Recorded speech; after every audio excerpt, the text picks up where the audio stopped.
बिस्मिल्लाहिर्रहमानिर्रहीम। आज मैं बात करूंगा कच्चे के डाकुओं के बारे में।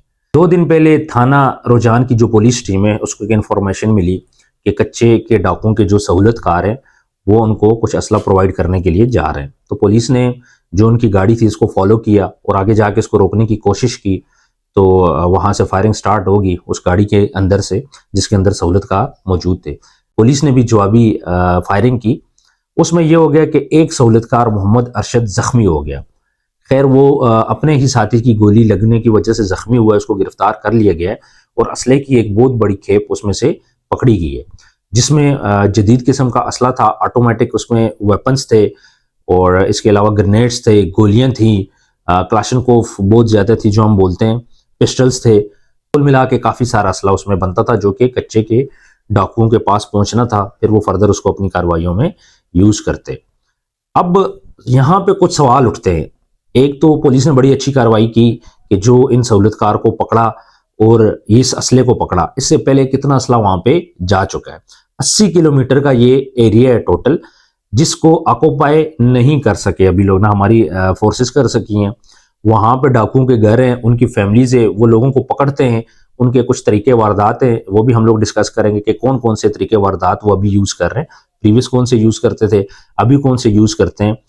तो कच्चे उनके घर हैं, फिर जो पैसा वो लेते हैं, जो भत्ता वो लेते हैं, वो भत्ता कहाँ पे जाता है। खुद तो उनके कच्चे घर हैं, ना कोई लाइफस्टाइल है, ना उनका खास कोई एक्सपेंस है, तो वो पैसा कहाँ पे जाता है। उनके बैंक अकाउंट्स भी नहीं है, तो कहीं तो वो पैसा जाता होगा। तो हम बात करेंगे आज सारी इस सिचुएशन के बारे में। तो सबसे पहले हम उनके तरीके वारदात की बात करते हैं कि कच्चे के डाकुओं का तरीका वारदात क्या है। देखें, टाइम के साथ वो अपने आप को इम्प्रूव कर रहे हैं। पहले ये होता था कि वो जाते थे, लोगों को पकड़ते थे, प्रॉपर राखी करते थे, राखी हम जिसको बोलते हैं। तो वो जिन जिन के पास पैसा होता था, जो उनकी हिट लिस्ट पे होते थे, जाते थे, उनको पकड़ते थे, उनको उस एरिया में लेके जाते थे, फिर भत्ता वसूल करते थे। कई दफ़ा पुलिस ने ऑपरेशन करने की कोशिश की है लेकिन उनके पास बहुत जदीद असला है, तो पुलिस ने काफ़ी भारी नुकसान उठाया। तो अब वो क्या करते हैं, अब वो थोड़ा सा ना डिजिटलाइज्ड हो गए, थोड़ा सा बीच में पढ़ लिख भी गए हैं। उनकी कुछ नस्लें जो बाहर आ गई हैं, सिटीज में इधर उधर चली गई हैं, वो थोड़ा सा पढ़ लिख गई हैं। अब वो क्या करते हैं, अब वो ऑनलाइन कुछ फ्रॉड करते हैं। सबसे इजी तरीका तो वो ये कर रहे हैं कि कोई गाड़ी, फर्ज करें एक गाड़ी है 50 लाख की, तो वो क्या करेंगे, उस गाड़ी का एड लगा देंगे 35 लाख की। वो देखने वाला क्या होता है, वो देखता है कि भाई ये गाड़ी तो 15 लाख रुपए सस्ती है, फिर वो उनको कॉल करता है, वो उसको बोलते हैं फलां जगह जाओ, फलां जगह जाओ। जब वो बंदा आगे जाता है तो उसको फिर वो पकड़ लेते हैं। पकड़ने के बाद फिर वो क्या करते हैं, उसको तशद्दुद करते हैं, उसकी वीडियोस बनाते हैं, उसको मारते पीटते हैं। बड़े बेरहम से ये लोग हैं। तो उसको मारने पीटने के बाद उसके घर वालों को वीडियोस बोलते हैं और उनको बोलते हैं हमें इतने पैसे दो, नहीं तो हम इनको जान से मार देंगे। अभी रिसेंटली मरी के 2 भाई थे, वो वहां पे गए थे, उनको उन्होंने पकड़ लिया था, फिर पुलिस ने कार्रवाई की और उनको छुड़ा लिया। कुछ डायलॉग्स भी हुए। खैर, तो बात ये, इससे पहले इन्होंने क्या किया था कि एक डॉक्टर था, उसके बाप को इन्होंने उठा लिया था। वो बेचारा शुगर का पेशेंट था, इन्होंने उसको हथकड़ियाँ लगाई, उसको मारा पीटा। अब शुगर का बंदा है, उसके पाँव सारे खराब हो गए। फिर उनको पैसे के पे करने पड़े और फिर वो रिलीज हुए। तो इस किस्म की ये कार्रवाइयाँ अब करते हैं कि भाई आजकल एड लगा रहे हैं ऑनलाइन, चीज़ें सस्ती का बोल के आपको बुलाते हैं। कहीं पे ये मोबाइल लगा लेते हैं, आईफोन लगा लेते हैं, कहीं पे ये गाड़ियाँ लगा लेते हैं, कहीं पे ये ट्रक्स लगा लेते हैं। जो बंदे ट्रक ट्रैक्टर ये चीज़ें खरीदते हैं तो अक्सर वो लोग इनसे फंस जाते हैं, क्योंकि वो भी सादे लोग ही होते हैं। बाकी इस्लामाबाद, पिंडी, बड़े शहरों से तो बहुत कम लोग ही इनके ट्रैप में आते हैं। लेकिन जिस तरह मरी से ये 2 लड़के, पढ़े लिखे लड़के थे, वो भी तो ट्रैप हुए, इस तरह तो अब ये ट्रैप करते हैं। अब बात ये है कि ये पैसा कहाँ पे जा रहा है। देखें, ना उनका बैंक अकाउंट है, ना उनकी कोई प्रॉपर्टी है, कच्चे से घरों में वो रहते हैं उस 80 किलोमीटर के एरिया में, और करोड़ों रुपए वो भत्ता वसूल करते हैं। करोड़ों रुपए पर मंथ उनका करोड़ों रुपए में भत्ता जाता है। तो ये पैसा आखिर जाता क्या है? कुछ पैसा तो चले असला खरीदने में उनका लग गया, और असला भी तो बार बार नहीं खरीदते होंगे, महीने में एक आध दफा ही खरीदते होंगे। बाकी पैसे कहाँ पे जाते हैं? इसके पीछे इन्वॉल्वमेंट किन लोगों की है? कोई ना कोई सियासी इन्वॉल्वमेंट तो होगी। ये पैसा सियासी लोगों के पास भी जाता होगा। फिर हमारी पुलिस के भी कुछ लोग इसमें जरूर इन्वॉल्व होंगे कि जो उन पे हाथ नहीं डालते।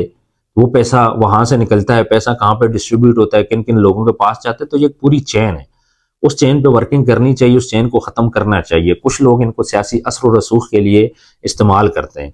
तो इन बेचारों के पास, बेचारा तो खैर मैं नहीं बोलूंगा, इनके पास जो पैसा है, ना इनका लाइफस्टाइल है, ना कुछ अच्छे कपड़े पहनते हैं, तो इनके पास तो इतने एक्सपेंसेस ही इनके नहीं है। तो वो क्या करते हैं, पैसा लेते हैं, पैसा लेने के बाद उस पैसे को वो आगे डिस्ट्रीब्यूट कर देते हैं जो जो बंदों की वहां पे इन्वॉल्वमेंट होती है। तो उसके बाद हमारी पुलिस है, हमारी और फोर्सेज है, 80 किलोमीटर का एरिया है, तो हमारे पास हेलीकॉप्टर्स हैं, हमारे पास जंगी जहाज हैं, सारा कुछ तो है हमारे पास। तो उस एरिया को हम लोग क्यों खाली नहीं करवा सके? पुलिस ने कोशिश की 1-2 दफ़ा, लेकिन पुलिस ने भारी नुकसान उठाया क्योंकि उनके पास बहुत ही जदीद असला है। देखें, जहाँ तक इन्फॉर्मेशन आई है उसमें यह भी है कि इनकी प्रॉपर वहाँ पे फैमिलीज रह रही हैं, इनकी शादियाँ प्रॉपर होती हैं, प्रॉपर इनके बच्चे हैं जो इसमें इन्वॉल्व हैं, इनकी औरतें हैं जो इसमें इन्वॉल्व हैं। तो ये क्या करते हैं, बंदों को उठा के सीधा लेके जाते हैं अपने घर। घर के अंदर इन्होंने एक पोर्शन बनाया हुआ होता है, उस पोर्शन के अंदर रखते हैं। हर बंदे ने अपना पोर्शन बना के रखा हुआ है, छोटी सी टीम बना के, छोटा सा गैंग बना के रखा हुआ है, और उसमें वो क्या करते हैं कि इनको रखते हैं, फिर उसके बाद वहीं पे इन पे जुल्म करते हैं। तो इनके लिए ना एक नॉर्मल प्रोसेस है, जो बच्चा छोटा पैदा होता है वो देखते आ रहा है, देखते आ रहे हैं कि भाई ये हमारे वालिदैन क्या कर रहे हैं, लोगों को उठाते हैं। वो इसको बिजनेस बोलते हैं, वो इसको कोई अगवाकारी या बुरी चीज नहीं बोलते, वो इसको बिजनेस बोलते हैं। तो जिसने जितना ज्यादा बत्ता लिया उसने उतना ज्यादा बिजनेस किया।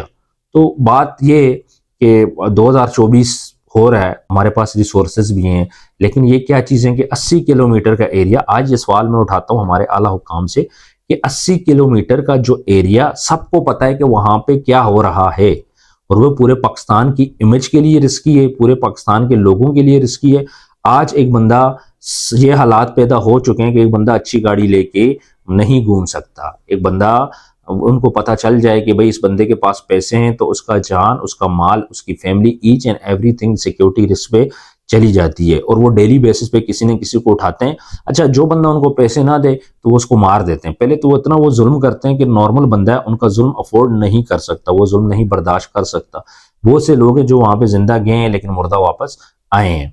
इसके अलावा वो इतना तशद्दुद करते हैं, बंदे को इतना टॉर्चर करते हैं कि बंदा उसके बाद किसी काम का नहीं रहता। तो आला हुक्काम से मेरा ये सवाल है कि इस पे हाथ आप क्यों नहीं डाल रहे? ये 80 किलोमीटर का एरिया, क्या आप में इतनी ताकत नहीं है कि आप ये एरिया खाली ना करा सको, आप ये डाकुओं से छुड़वा ना सको? डाकुओं को जब दिल करता है सिटी की तरफ आ जाते हैं, फायरिंग करते हैं, चले जाते हैं, बंदों को उठा लेते हैं। इवन लाहौर से भी इन्होंने बंदों को उठाया है, इस्लामाबाद से भी बंदों को उठाया है।